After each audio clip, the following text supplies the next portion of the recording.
ឆ្ងាយពីគ្នាតែវេលាជានាងកំណត់ឲ្យពួកយើ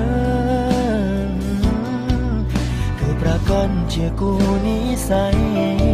រំលីខិតអ្នកគ្មានមេត្តាឲ្យក្តីស្នេហាត្រូវបញ្ចំតែចិត្តខ្ញុំមិនអាចបញ្ឈប់មិនអាចស្អមរូបអូនបានឡើយមិនទាន់ដល់ពេលវេលា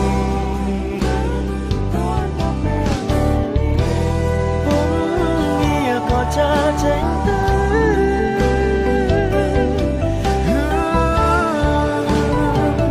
សម្បត្តិនិស្ស័យរលាយក្តីស្នេហ៍យើងហើយអូនអើយមិនអាចបកក្រោយវាហួងអង្ហើយត្រាត្រូវឲ្យបងមិនអាចបំភ្លេច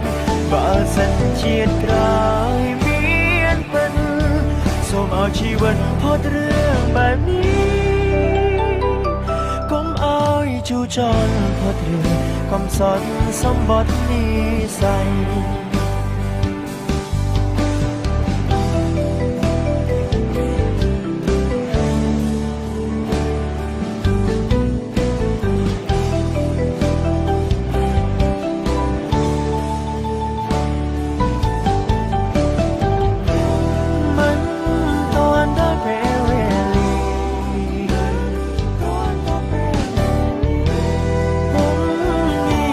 ចាចេញទៅ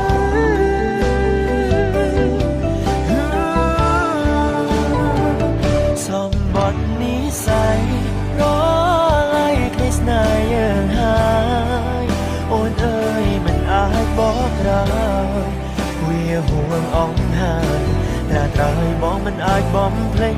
បើសិនជាតិក្រោយមានពិន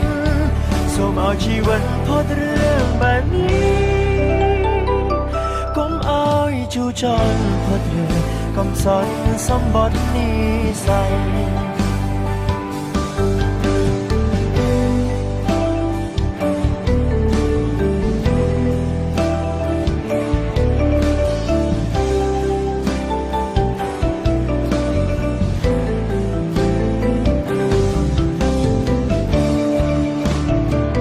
សម្បត្តិនិស្ស័យ